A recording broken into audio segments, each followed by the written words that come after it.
2011 is when I learned about the Armenian Genocide for myself. I was 40 years old and had never heard of it.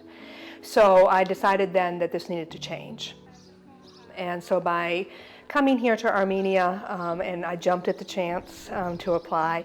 Like many people in the program, I've done many of these programs. This one, hands down, is honestly the most well organized. It all perfectly fits together. In the museum, the way that they have organized it, literally from the moment you come in through the door, you start right out with the story, with the background information about the Armenians, about the situation within the Ottoman Empire. And it literally just walks you through it. It's very, in my opinion, great flow. The tour guide that we had, Regina, brilliant, really, was able to, through her own information, through her own research, which meant a lot to me, like she herself has dug into this, was able to really paint the picture for us.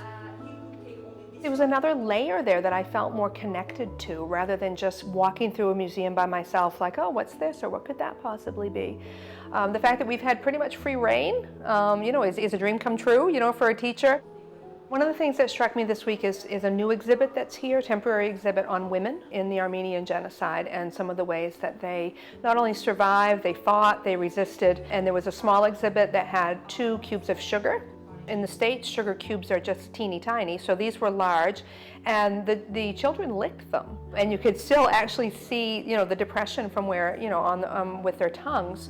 And I was just amazed by the fact that, first of all, that they were saved all these years later, preserved. But I also really am thinking more about what that means. What do they represent, for their mother, for them themselves, and for now people that are able to see them. This idea of survival, something that most of us would not ever think about, having to make such a terrible, decision or decisions to how am I going to save my family.